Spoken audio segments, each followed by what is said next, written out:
I'm sure y'all are going to talk about this, but this is a joke. I understand how injuries are a huge deal, but canceling practice? Well, can I say this? Who does that? All right, we'll Can I talk say about it right this? now then. Yeah, go ahead. So with the CBA, the new CBA, I believe that there is, with the new way that they're running things in the phase one process of it during COVID, is that you're only allowed 10 organized team activity sessions. And the Niners were at 9 right before he canceled that one. So he could only have one more, if I'm not mistaken. Is it reactionary? For sure. It had to do with the injuries. But minicamp isn't OTAs. Right. So I'm not sure what it is. I believe there is something about OTAs and about, because they only had one more session, I believe. I think they were only allowed under the OTA new rules, only 10. So if it's 9 and 10, then, you look at it in that perspective, it's not that bad. When you look at it after the injuries, that's when it looks a little reactionary. So there's two ways to look at it. You can look at it and say, hey, they exhausted as many times as they could, which is under allowed by the CBA. Or Kyle Shanahan said, that's enough. We're done with this, because they lost 2 players in a matter of 3 plays in 3 reps. So it's a nice little dichotomy to think about.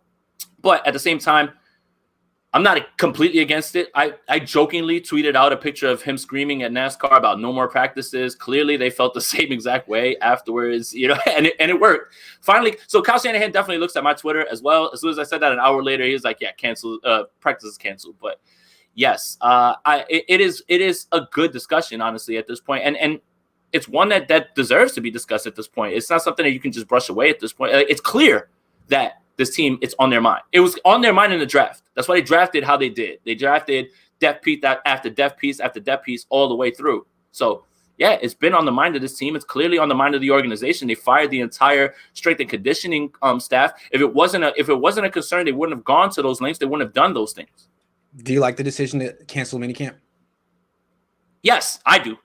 Just get those guys out of there at this point. Just get them out of there at this point. There's only one more session. What more could you learn in one session? Probably hurts Trey Lance a little bit more. That's why I think they talked about rookies hanging around the building a little bit longer, so Trey can get in the film room, take a look, things like that. Those guys, the vets, they don't need that extra day or anything like that. So when he talked about who was going to stick around the building, it was rookies, and that makes sense because those are the guys who really, really need those reps. So honestly, at this point, just make it happen, get rid of it, and then get back over there when you're allowed to. Another thing is I believe before OTAs even happened, they had like 4 people go down before OTAs happened. It was Richie James broke his wrist, Deebo Samuel broke his foot, right? All in Nashville in the same time. Mm-hmm. So it's weird. It is. It just so here's the thing. Something needs to change, but I'm not going to sit here and pretend like I know what needs to change. I don't know anything about strength and conditioning. I don't know anything about how coaches should be running their practices. So I will not speculate on those things, but I will say this. Something needs to change. Something is amiss.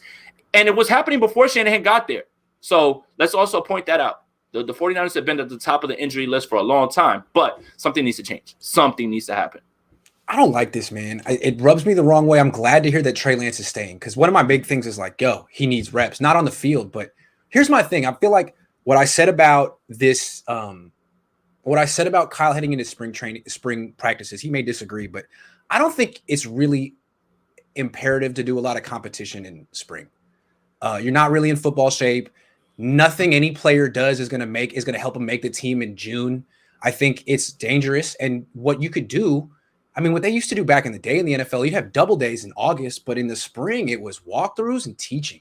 I mean, it's a great opportunity to watch film. It's a great opportunity to be in the weight room together, supervise. It's a great opportunity to go to meetings, individual and group. It's a great opportunity for D'Amico Ryans to teach all the little differences he wants to teach in his defense and install. And I feel like the thing with Kyle, I don't know, but I'm thinking like, man, are you only caught up in the physical aspect of the game? If there's no competition, do you lose interest? I mean, are you a teacher? Because this is a great opportunity to teach. I think the Houston Texans canceled minicamp as well. But if other teams are canceling minicamp, as a coach, I would just look at that as an opportunity to gain an advantage. I'm going to keep my guys. We don't have to compete. We can do straight up walkthrough, meetings, and weightlifting. But it didn't seem like having people lift on their own last year was a good thing. It seemed like I would want them here. They should want to be here. And it's like, hey, we're just going to stop the full speed stuff on the field. What's wrong with that? I mean, last thing I want to say. Bill Walsh is legendary. not just because of his play designs and his offense, but because of his teaching. I mean, every install and meeting he ever did with the Niners is videotaped and in a vault because he's a legendary teacher. Kyle, don't pass up an opportunity to show that part of your skill set, Kyle. I mean, I think you bring up all good points.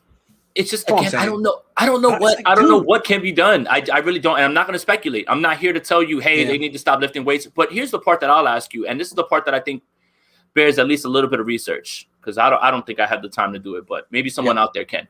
Yeah. How did Mike Shanahan run his practices? Was he ever at the top of the list of torn ligaments, ACLs, anything like that? Because pretty much a lot of what Kyle's learned is from Mike, right? I was on a live stream a few days ago, and a guy named the coach wrote in and said that when Mike was in Washington, he had a lot of the same complaints from vets about practices and injuries. So I'll have to look into that. That's a really good question.